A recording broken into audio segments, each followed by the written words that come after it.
Hello and welcome. इस video में हम डिस्कस करेंगे John Dryden as a poet. John Dryden जो है 1631 में पैदा हुए, 1700 में इनकी डेथ हुई। ये पोइट भी थे, क्रिटिक भी थे और ये ड्रामेटिस्ट भी थे। इनको एज ए ड्रामेटिस्ट हमने डिस्कस कर लिया है और एज अ क्रिटिक वो भी डिस्कस कर लिया है। आज इस वीडियो में हम डिस्कस करेंगे एज अ पोइट, इसकी पॉइंट्स भी डिस्कस करेंगे और इनके बारे में, लाइफ के बारे में भी। ये पैदा हुए थे नॉर्थम्पटन शायर में 1631 में। प्यूरिटन फैमिली में पैदा हुए थे और उसके बाद वेस्टमिनिस्टर कैम्ब्रिज में इन्होंने पढ़ा और इन्होंने सिविल वार देखा। सिविल वार के दौरान जो ओलिवर क्रॉमवेल का रूल भी देखा। उसके बाद रेस्टोरेशन चार्ल्स सेकंड दोबारा आया था इंग्लैंड में और रेस्टोरेशन पीरियड 1660 में हुआ, वो भी उन्होंने अच्छे से देखा। और उसके बाद ये रेस्टोरेशन के बाद ये पहले ये प्यूरिटन थे, रेस्टोरेशन के बाद ये रॉयलिस्ट की तरफ लीनिट हो गए। और रॉयलिस्ट मतलब ये मोनार्की को सपोर्ट करने लगे, रॉयलिस्ट को सपोर्ट, कैथोलिज्म को सपोर्ट करने लगे। उसके बाद लंदन में गए ये और ये एक अहम लिटरेरी फिगर बने और पोइट लॉरिएट बनाए गए 1668 में। पोइट लॉरिएट 1668 में बनाए गए तो इनका झुकाव जो है कैथोलिसिज्म की तरफ बढ़ने लगा। और उनने शादी जब की लेडी एलिजाबेथ हावर्ड के साथ की। लेडी एलिजाबेथ हावर्ड के साथ शादी करके इनके जो कनेक्शंस हैं बड़े बड़े लोगों के साथ, पार्लियामेंटेरियन के साथ, बड़े कैथलिक के जो बड़े लोग हैं उनके साथ बढ़ गए। और 1685 में ये कन्वर्ट हुए कैथोलिसिज्म में। पहले ये प्यूरिटन थे और 1685 में ये कैथलिक बने। जॉन ड्राइडन जो है बाद में एक पोजीशन उन्होंने लूज की 1688 में, losing his position after the glorious revolution in 1688। 1688 मतलब जब 1688 में किंग चार्ल्स सेकंड का जो है रूल खत्म हो गया। उसके बाद ग्लोरियस रेवोल्यूशन जो आया था और ग्लोरियस रेवोल्यूशन में जो है इसका जो पोइट लॉरेटशिप है वो खत्म हो गई। Dryden spent final years writing and translating and earning and living, dying 1700। मतलब उन्होंने जो है बाद में ईयर जो स्पेंड किए वो ट्रांसलेट करने लगे, अर्न करने लगे उससे, और उनकी डेथ जो 1700 में हुई। और डॉक्टर जॉनसन उनके बारे में बोलते हैं कि वो Dryden found English poetry brick and left it as a marble. उन्होंने इंग्लिश पोइट्री को एज अ ब्रिक लिया और एक मार्बल की तरह बनाया। मतलब एक नॉर्मल स्टोन की तरह से लिया था और एक मार्बल बना के छोड़ा। तो उनकी पोएम्स हम डिस्कस करेंगे। सबसे पहले हीरोइक स्टैंजा। हीरोइक स्टैंजा जो है 1659, मतलब तब जो है रेस्टोरेशन पीरियड चल रहा था। और रेस्टोरेशन पीरियड नहीं चल रहा था ये, तब जो है कि ओलिवर क्रॉमवेल का रूल था, क्योंकि 1660 में जो है रेस्टोरेशन पीरियड आया था। क्रॉमवेल का रूल चल रहा था। तो ये यहाँ पे जो है हीरोइक स्टैंजा में ये क्रॉमवेल को सपोर्ट करते हैं। क्रॉमवेल को सपोर्ट करते हैं इस पोएम में, बोलते हैं उनको लीडरशिप को सपोर्ट करते हैं। और उनके जो शिफ्ट है उसके बाद हो जाता है रॉयलिस्ट की तरफ। उस टाइम जो ये क्रॉमवेल को ही सपोर्ट करते थे, इंग्लैंड को उसको बोलते थे, क्रॉमवेल को बोलते थे ये जॉन ड्राइडन क्या है, इंग्लैंड का सेवियर है। तूने ही पीस लाया, तूने ही जो है सिविल वार को ख़त्म किया, जो है यहाँ पे प्रेज करता है क्रॉमवेल को।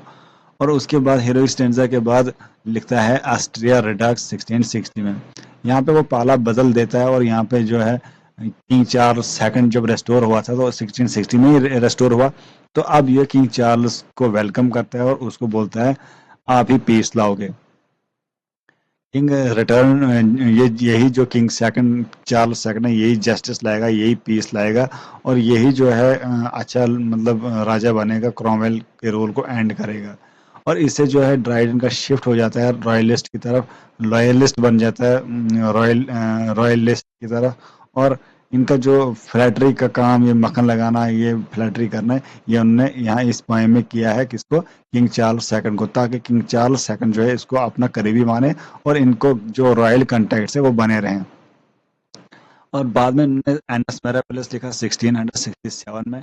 और ये पोएम जो लिखी 1667 में, इसमें जो इन्होंने जो इवेंट्स हुए थे 1666 में, 1666 में मेजर इवेंट हुए थे इंग्लैंड में, वो सब डिपिक्ट किया है 1667 में एनएस मिराबिलिस में।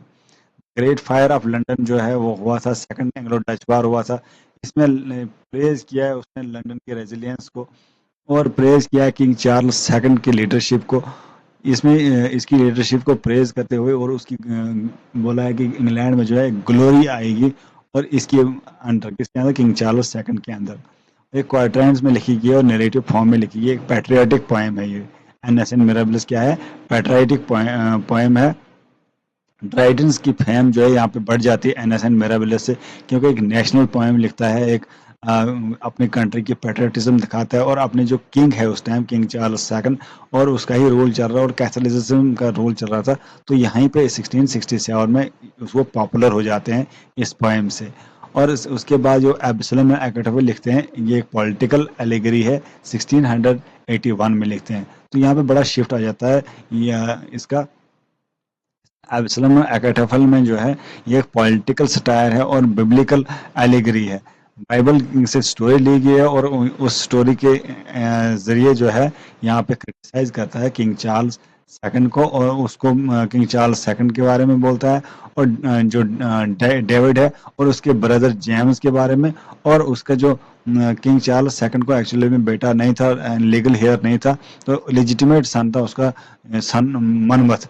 तो यहाँ पे मनमथ जो है एब्सलम है, और अकेटोफेल कौन है, जो इसको मक्खन लगा रहा है, बोल रहा है एब्सलम को, बोल रहा है तेरा बाप जो है डेविड है, वो क्या कर रहा है, वो जो है असल किंग नहीं है, किंग तेरे को बनना चाहिए, तो अपने भाई को किंग बना रहा है। तो अकेटोफेल किसको भड़का रहा है, एब्सलम को भड़का रहा है। तो यहाँ पे एब्सलम कौन होता है, ये किंग चार्ल्स सेकंड का बेटा है, मतलब डेविड का बेटा होता है, डेविड को रिप्रेजेंट किया गया है किंग चार्ल्स सेकंड। तो एब्सलम कौन है, एब्सलम उसका ही बेटा है मनमथ। मनमथ को ये क्या करता है, शाफ्टसबरी, ये अकेटोफेल कौन है, शाफ्टसबरी। ये शाफ्टसबरी जो है ये स्कीमर है, ये क्या बोलता है इसको, इसको बोलता है एब्सलम को कि तू क्या कर, अपने बाप के खिलाफ जा, बाप के से विद्रोह कर, और जीव्स लोग जितने हैं इनको अपने साइड कर ले, जीव्स को, और तुझे क्या बन जा, राजा बन जा यहाँ पे, ठीक है, राजा बन जा। ये अगर तू आगे नहीं बढ़ेगा, तो डिमांड नहीं करेगा, तो जो डेविड है, जो मतलब डेविड मतलब जो किंग चार्ल्स सेकंड है, वो जो है अपने भाई को थ्रोन दे देगा। ये पूरी स्टोरी है, अच्छी स्टोरी है, 1881 1681 में पब्लिश की गई, बड़ी इंपॉर्टेंट है ये। उसके बाद आता है द मेडल। द मेडल जो है इसमें भी ये टारगेट करता है एंथनी एशले कूपर को, अर्ल ऑफ शाफ्टसबरी को, और पॉलिटिकल रीजंस के साथ इसको जो है अटैक करता है द मेडल में 1800 या 1682 में।